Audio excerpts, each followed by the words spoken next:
Hello student आज हम continue करेंगे क्लास 7 की हिस्ट्री का chapter number 4 the Mughal empire. तो मुग़ल अम्पायर में अभी तक हमने स्टूडेंट्स किया है मुग़लों के जो ग्रेट बादशाह हुए जिन्होंने मुग़ल सल्तनत की इस्टेब्लिशमेंट इंडिया के अंदर की, वो थे बाबर, जिन्होंने 1526 में अब्राहम लोदी को हराकर मुग़ल सल्तनत की नींव जो थी मुग़ल सल्तनत की जो नींव थी इंडिया के अंदर रखी थी। उसके बाद बाबर के जो बेटे हुए वो थे जहांगीर। जहांगीर ने भी बहुत ज़्यादा मिलिट्री कैंपेन की और अपने को और मुग़ल सल्तनत को क्या किया, इस्टेब्लिश किया। फिर सबसे जो फेमस बादशाह हुए मुग़ल डायनेस्टी के वो थे अकबर, जिनको अकबर द ग्रेट के नाम से भी जाना जाता है। उनके बारे में भी हमने देखा, उनकी मिलिट्री कैंपेन के बारे में और उनकी रिलीजियस पॉलिसीज़ के बारे में, उनके एडमिनिस्ट्रेशन के बारे में। अब उनके बाद जो अगले बादशाह हुए ये हैं जहांगीर। जहांगीर भी बहुत ही फेमस बादशाह हुए अकबर के बाद मुग़ल डायनेस्टी के। इन्होंने मिलिट्री कैंपेन में राणा अमर सिंह जो मेवाड़ राजस्थान के बादशाह थे इनको हराया। फिर कांगड़ा जो कि हिमाचल प्रदेश में है वहाँ पे भी इन्होंने बहुत सारी लड़ाइयाँ लड़ी, और अहमदनगर जो कि महाराष्ट्र में है वहाँ पे भी इन्होंने बहुत सारी लड़ाइयाँ लड़ी और अपने मुग़ल सल्तनत को और भी ज़्यादा स्ट्रॉन्ग बनाया, इस्टेब्लिश किया। इंग्लिश ट्रेडर 1612 में यहाँ पे आए, उनके साथ भी इन्होंने बातचीत की।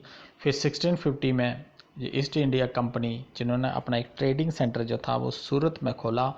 सर थॉमस रॉय इन्होंने मुग़ल कोर्ट में विजिट किया और 1615 में इन्होंने ट्रेड करने की परमिशन मांगी इंडिया के अंदर। नूरजहां जहांगीर की वाइफ थी। ये सबसे पावरफुल लेडी मानी जाती है मुग़ल सल्तनत की, और इन्होंने कॉइन भी इशू किए। शाहजहां के बाद जहांगीर के बाद अगले जो बादशाह आते हैं मुग़ल डायनेस्टी के वो हैं शाहजहां। शाहजहां को खुर्रम के नाम से जाना जाता है। 1628 से लेकर 1657 तक इन्होंने रूल किया है। इन्होंने बहुत सारी बिल्डिंग्स का निर्माण करवाया। ताजमहल जो आगरा में है इनमें से एक है, जो कि उनकी सबसे फेवरेट वाइफ जो थी मुमताज़ महल, उनकी याद में इन्होंने इस बिल्डिंग को क्या किया है, बनवाया हुआ है। मिलिट्री कैंपेन जो थी शाहजहां की वो बुंदेलखंड थी, डेक्कन थी, बीजापुर और गोलकुंडा, इन सब को इन्होंने अपनी मुग़ल सल्तनत के अंदर क्या किया, एनेक्स्ड किया, मिला लिया। यूरोपियन ट्रेडर्स जो थे उनको हराया उन्होंने। पुर्तगाल जो थे खासकर उनको भी हराया, क्योंकि वो कस्टम ड्यूटी को पे नहीं करते थे अच्छे तरीके से। आर्किटेक्चर में इनका है ताजमहल और शाहजहानाबाद सिटी जो है आगरा के पास, ये इन्होंने निर्माण करवाई। शाहजहां का रियल नाम खुर्रम था। बाद में शाहजहां जिसको पूरी दुनिया में जाना जाता है, उन्होंने अपने ब्रदर्स को भी हराया बहुत सारी लड़ाइयों में। वाइफ मुमताज़ थी। सन जो थे इनका दारा शिकोह, शाह शुजा, औरंगजेब और मुराद बख्श थे। मिलिट्री कैंपेन जो थी शाहजहां की, इन्होंने बुंदेलखंड, डेक्कन, बीजापुर, गोलकुंडा आदि एरियाज़ के ऊपर इन्होंने क्या किया, मुग़ल सल्तनत को इस्टेब्लिश किया और समरखंड के साथ इन्होंने मिलिट्री ट्रीटी की। अगले जो स्ट्रॉन्ग बादशाह हुए और सबसे लास्ट और स्ट्रॉन्ग रूलर जो हुए, हालांकि लास्ट जो बादशाह थे वो बहादुर शाह जफर थे। लास्ट स्ट्रॉन्ग मुग़ल रूलर जो हुए वो थे औरंगजेब। औरंगजेब ने 2 पीरियड्स में बांटा गया है इनके रूल को। एक नॉर्थ इंडिया की कैंपेन्स जो कि 1658 से लेकर 1680, और डेक्कन की जो कैंपेन थी इनकी वो 1681 से लेकर 707 तक, क्योंकि 707 में इनकी फिर डेथ हो गई थी।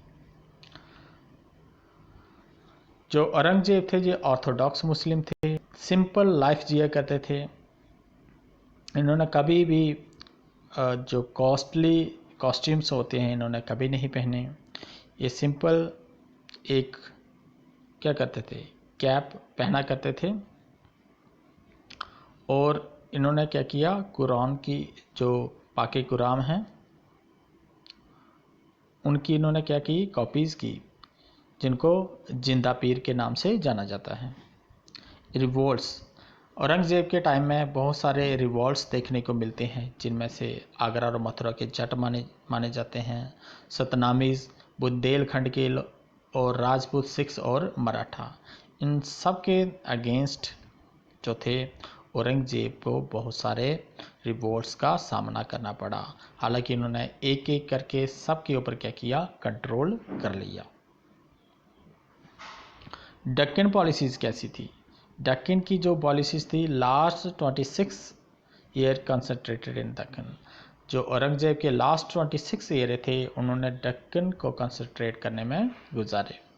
Try to crush the powers of Maratha, जिसमें मराठा की पावर को क्रश किया गया। बीजापुर और गोलकुंडा को क्या किया गया, एनेक्स्ड किया गया। हालांकि जो दक्कन का जो एरिया था वहाँ पे एडमिनिस्ट्रेशन करना डिफ़िकल्ट था, इसलिए उन्होंने एक मिलिट्री ट्रीटी के तहत जो दक्कन का पार्ट था उसके ऊपर इन्होंने क्या किया, हुकूमत किया। आगे जाके ये जो ट्रीटीज़ थी वो क्या हो गई, फेल हो गई, और ये दक्कन का जो पार्ट था ये फिर फ्री हो गया मुग़ल सल्तनत से। अब मुग़ल कोर्ट जो है, जो सेरेमनीज़ करते थे यहाँ पे, जो फेस्टिवल सेरेमनीज़ किया करते थे, वो कुर्निश और तस्लीम जो थी वो portion of the Muslim prayer माना जाता है, और कुर्निश जो था वो report from the nobles. Meeting के लिए इनके दो हाल थे, मीटिंग पैलेस जिसको दीवाने खास, और पब्लिक के लिए जो मीटिंग हुआ करती थी वो दीवाने आम के नाम से जाना जाती है। एडमिनिस्ट्रेशन जो था मुग़ल सल्तनत का वो था पर्शियन और इंडियन स्टाइल का था। सेंट्रल जो एडमिनिस्ट्रेशन था उसमें प्राइम मिनिस्टर हुआ करता था, रेवेन्यू का मिनिस्टर करता था, मिलिट्री और रॉयल हाउस होल्ड। अब प्राइम मिनिस्टर को वज़ीर बोलते थे, रेवेन्यू को दीवान बोलते थे, मिलिट्री को मीर बख्शी, और रॉयल हाउस होल्ड खाने सामान। उसके बाद चीफ जज हुआ करता था जो कि जजमेंट का काम किया करते थे। प्रोविंशियल एडमिनिस्ट्रेशन जो था आगे उसको सूबाज बोला जाता था। सूबा का जो हेड होता था उसको सूबादार बोला जाता था। सूबा को फिर डिवाइडेड किया जाता है सरकार और परगाना में, और जो लीडर हुआ करता था इनका उसको कोतवाल के नाम से जानते थे। रेवेन्यू जो था दो मेन सोर्स हुआ करते थे, और उनका टोडरमल जो हुआ करता था ये मेन था। उसके बाद land was the properly measured, land को जो था वो प्रॉपरली मेजर किया जाता था, और लैंड को 3 पार्ट्स में डिवाइड किया गया था, 3 कैटेगरीज में, गुड लैंड, एवरेज लैंड और बैड लैंड। तो उसी हिसाब से इनका रेवेन्यू सेट किया जाता था।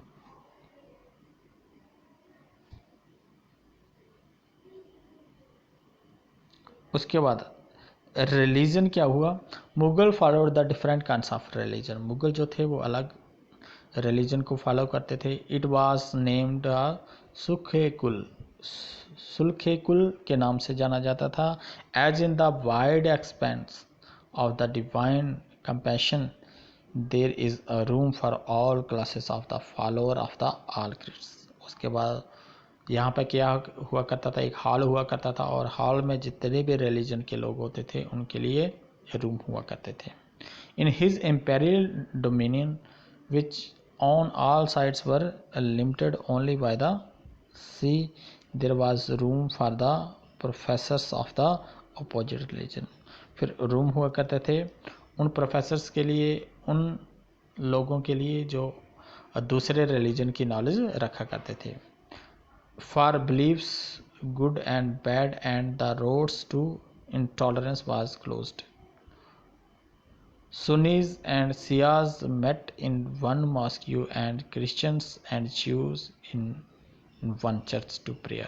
इसमें सिया और सुन्नीस जो हुआ करते थे वो एक ही मस्जिद के अंदर नमाज अदा किया करते थे, अपनी प्रेयर वर्शिप किया करते थे, और क्रिश्चियन और ज्यू जो होते थे वो एक ही चर्च में किया करते थे, प्रेयर किया करते थे। He consistently followed the principle of universal peace. तो मुग़ल जो थे वो यूनिवर्सल पीस के ऊपर क्या देते थे, स्ट्रेस देते थे, उसको मानते थे। सुल्क एक कुल का यही मतलब है। It was also followed by the Jahangir and Shahjahan. उसके बाद अकबर के बाद जहांगीर और शाहजहाँ ने भी इसको क्या रखा, कंटिन्यू रखा। तो स्टूडेंट्स ये था हमारा टॉपिक द मुग़ल अम्पायर के बारे में।